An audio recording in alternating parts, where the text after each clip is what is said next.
Muy buenas, hoy vamos a reaccionar a un vídeo que me encontré por TikTok muy interesante, donde este hombre suelta titular tras titular y vamos a reaccionarlo comentándolo punto por punto para que quede claro algunas cosas que parece que este hombre desconoce completamente y que me gustaría pues traerlo al canal de YouTube, ¿no? Para que vierais a qué punto está manipulado el mexicano, ¿no?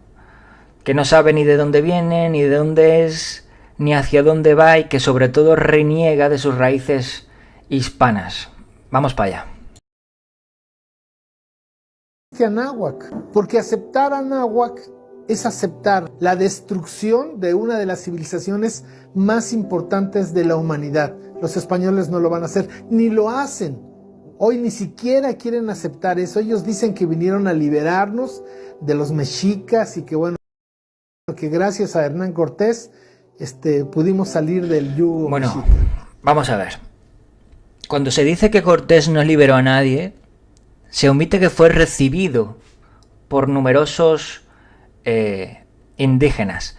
Tan numerosos que eran 150.000 indígenas que se unen a Cortés. 150.000 estaban drogados o algo así y no se unieron a Cortés. Fijaros que Cortés, cuando llega a América, eran prácticamente entre 500 y 800. No se sabe el número exacto.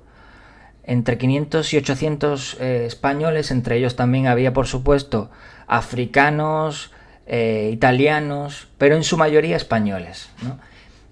Estos 150.000 indígenas, pues que eran pueblos como los tlaxcaltecas o los totonacas, este hombre pues parece que está diciendo que eran tontos o algo así parecido, o masoquistas o algo así, porque se unieron pues al supuesto enemigo que era Hernán Cortés, ¿no? Ese malvado español extremeño que vino allí a masacrar a toda América y esclavizarlos y todo lo malo que uno se puede imaginar, ¿no?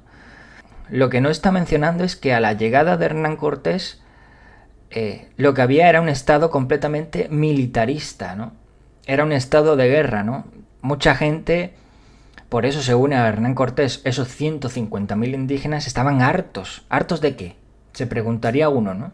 Pues hartos de los tributos, de pagar tributos, de los sacrificios humanos y de esas guerras constantes que habían. Pues lógicamente, si uno está oprimido en el pueblo en el que vive y llega un extranjero, cualquier persona, y uno ve de primera mano rápidamente cómo Hernán Cortés en este caso está ayudando a tu pueblo a liberarse de semejante barbarie, porque no era otra cosa que barbarie, como veremos a continuación, pues lógicamente tú te unes, ¿no? Los indígenas no eran tontos, ni mucho menos, ¿no? Y Hernán Cortés los trata así. Vamos a ver un vídeo aquí de Zunzunegui que me parece súper interesante. 1504 es un año muy interesante porque es el año en que Hernán Cortés, un castellano, un extremeño castellano de 19 años, deja Castilla para instalarse en Haití, cara a lo que hoy es México. Moctezuma lleva 2 años en el poder. Moctezuma, el más cruel y sanguinario de los tlatoanis mexicas. Cabe señalar que Cortés era un hombre letrado, que sabía leer y escribir, que ya en su momento es bastante, que hablaba castellano, que hablaba latín, que era bachiller en leyes, que era un experto en latinismos. Es decir, no es el hombre salvaje y barbaján que nos vende la historia de México. Tenochtitlan no era la capital de un lugar llamado México, nada más es la ciudad principal de los aztecas, ¿no? Y que Cortés, el 13 de agosto de 1521, toma Tenochtitlan al mando de 800 españoles. Y uno diría, bueno, ¿cómo es posible que 800 españoles logren derribar Tenochtitlan? Bueno, porque Cortés viene al mando de 800 españoles y 150.000 indígenas. 150.000 indígenas de los oprimidos por los mexicas que se unen. Pues aquí lo vemos, pues lo que llevo mencionando, ¿no? 150.000 indígenas que se unen a Cortés y que por supuesto no eran tontos ni estaban drogados, porque Cortés tampoco los drogó, por si se dice, no sé si nunca lo he escuchado, pero tampoco es de extrañar que digan que Cortés drogó a los indígenas, ¿no? Y en la propia historia verdadera de la conquista de la Nueva España de Bernal Díaz del Castillo, ahí se relata cómo los pueblos tributarios se acercaban a los españoles rogando ayuda, ¿no? Cortés no los engañó de ninguna manera, ¿no? Fueron ellos quienes vieron esa oportunidad, ¿no? ¿Qué clase, os pregunto a ustedes, ¿no? ¿Qué clase de imperialista da voz política a sus aliados indígenas? Pues Cortés lo hizo. Vamos a seguir viendo el vídeo. ¿Dónde lo tengo? Por aquí. Tampoco van a aceptar que somos, en el México de 1824, que somos anahuacas, porque finalmente los criollos pues son extranjeros.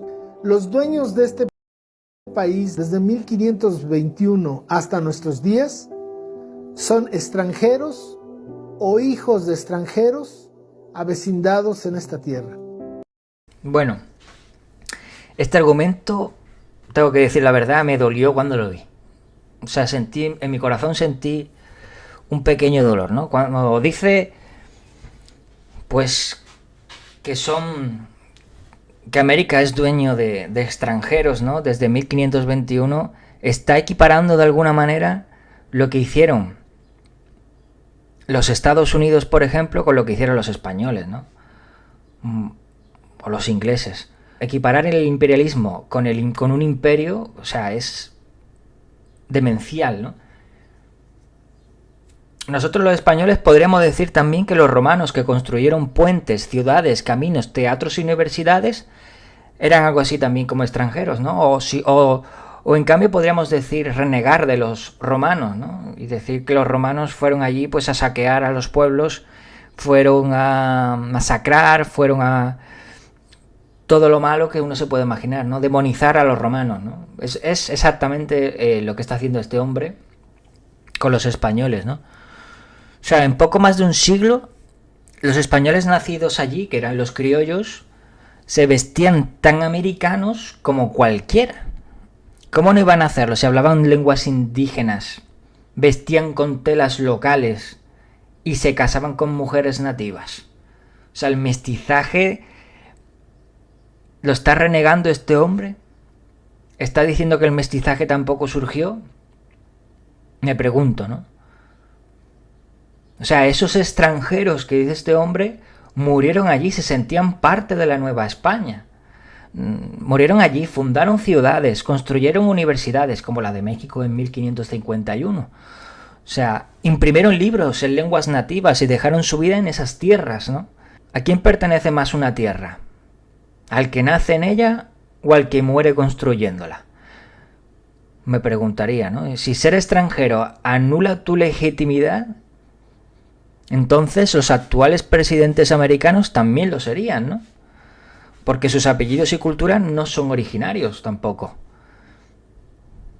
Pero es que nadie les niega su americanidad. Lo que molesta, lamentablemente, es que la raíz sea hispánica, ¿no? ¿Por qué? Porque uno, pues, tiene esa visión, en América se tiene esa visión, en gran parte, no todos, por supuesto, no quiero generalizar, porque siempre viene un comentario que me dice, no generalices, porque yo no pienso así, yo me considero hispano, por supuesto. Lo que molesta es la raíz hispana, como si los españoles renegáramos completamente también de los romanos, ¿no? Esos romanos crueles, sangrientos, ¿no? Vamos a ver un vídeo de Zunzunegui otra vez. No existe la conquista de México y no me cansaré de decirlo. Y aquí en el Museo de Arte de Querétaro, que es el claustro de un convento agustino, es otro de tantos ejemplos de que no hay tal cosa como una conquista. Esto no lo hace por la fuerza un pueblo conquistado. En América se construyó una civilización.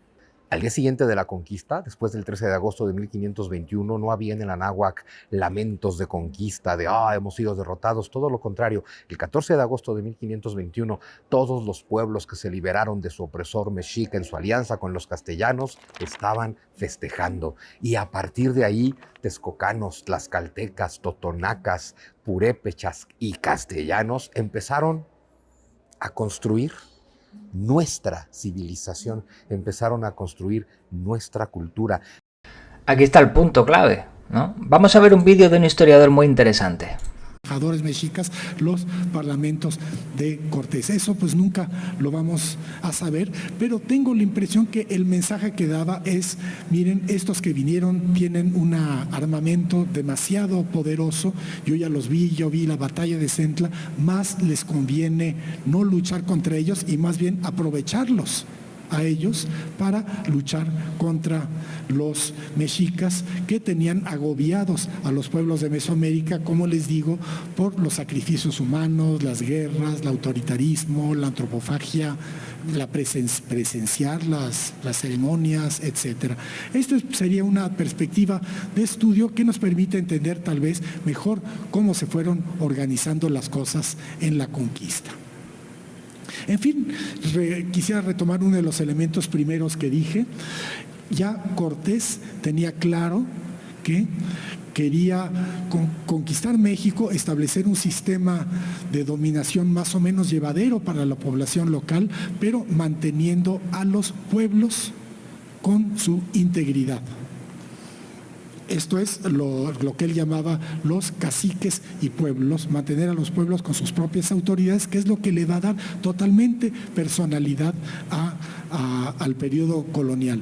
Vean ustedes la petición de los neozapatistas en la rebelión de 1994 que piden la autonomía de los pueblos indígenas. Aquí están ellos pidiendo una situación que no es prehispánica necesariamente, que más bien es la autonomía de los pueblos indígenas que existió durante el periodo colonial gracias en buena medida a Hernán Cortés. Entonces, como ven, esto ya nos está permitiendo acercarnos más a una visión más amplia y compleja de Hernán Cortés. Espero que pues siga. Pues aquí lo veis también, ¿no?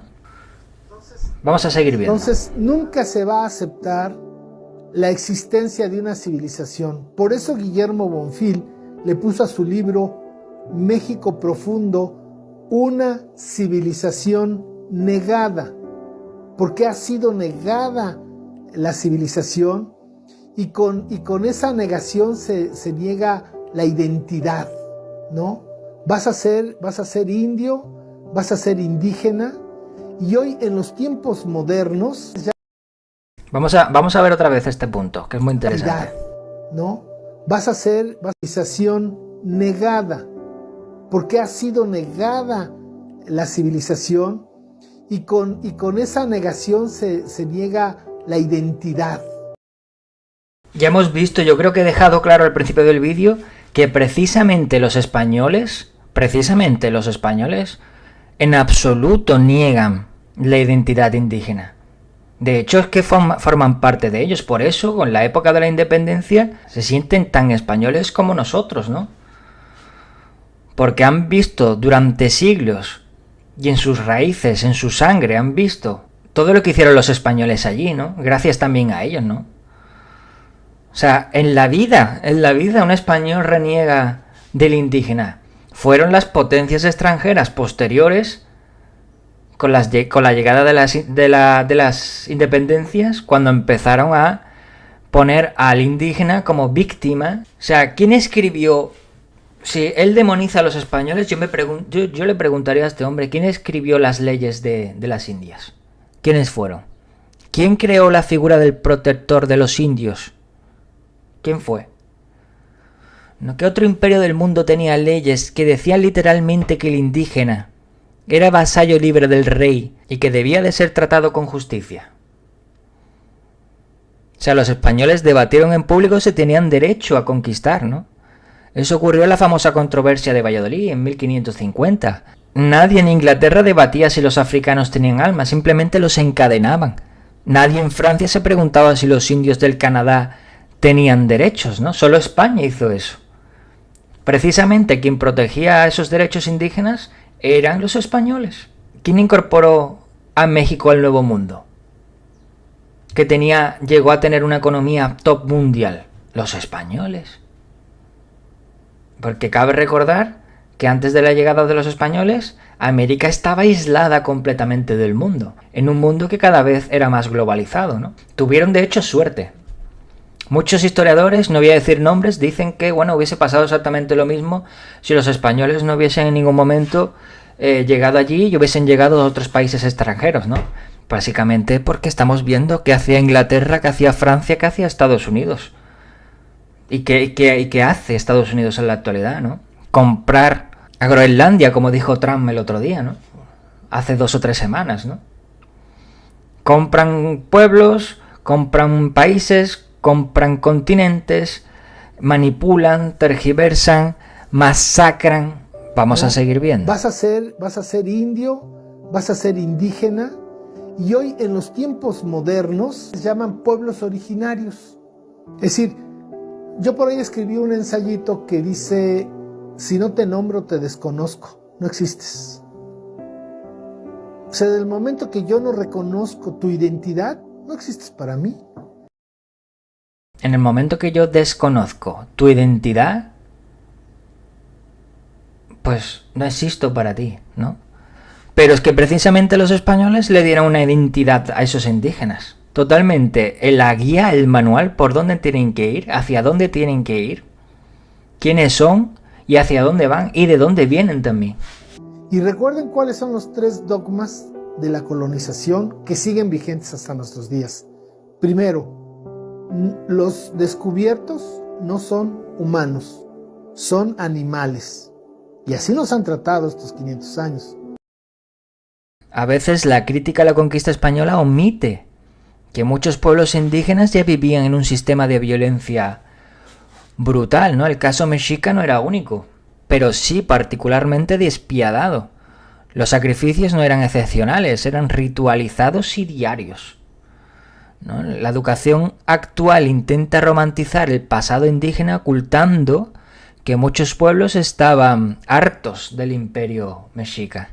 Segundo dogma, son peligrosos, guerreros y asesinos, por lo cual se justifica la represión. Es justificable. O sea, Moctezuma los invitó la matanza de Cholula, es entendible a los españoles a que fueran allí, y lo que se encontraron, como estaba comentando, fue totalmente algo traumático, ¿no? Y desde todo punto injustificable, ¿no? Aquel templo no era un lugar para rezar en silencio, era un altar de sangre. Esto lo podéis buscar, ¿eh? Los sacerdotes subían por las gradas vestidos de negro con cuchillos de obsidiana. Allí, ante los ídolos, sacrificaban hombres, mujeres y niños. Les abrían el pecho vivo, ofrecían el corazón palpitante y arrojaban el cuerpo por las escaleras. Las paredes estaban tan impregnadas de sangre que tenían una costra de 2 dedos de grosor. Una cosa así. O sea, imaginaros cómo olía ese templo que visitan millones de personas, como algo increíble, ¿no? Pero claro, para ellos era totalmente algo sagrado, ¿no? A sus dioses, ¿no? Era un honor a los dioses, ¿no? El templo también contenía un ídolo hecho de masa de semillas amasadas con la sangre de niños y vírgenes sacrificados. Una figura que toda la ciudad veneraba con devoción, tocándolo, poniéndole joyas y luego comiéndolo a pedazos. Esa era su comunión.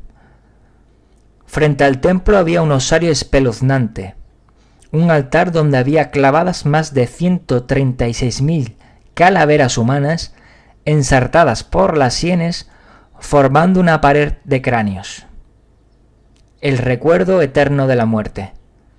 Eso sí, para este hombre, los animales son los que él llama extranjeros, que fueron, por supuesto, los españoles y los hijos de los españoles. Eso eran los demonios, ¿no? Es justificable, es entendible. Es entendible la matanza de Cholula, es entendible la matanza del Templo Mayor, es entendible la matanza de Tlatelolco, Como conclusión, la visión actual de los españoles como demonios y los indígenas como santos es una caricatura promovida por intereses ideológicos y políticos, muchos de ellos extranjeros. El mestizaje fue un proceso único, no impuesto por la fuerza, como en otras colonizaciones, y que sin embargo fue mezcla y simbiosis. Por eso hoy un mexicano tiene apellidos españoles y sangre indígena. Y eso no es contradicción, eso es identidad.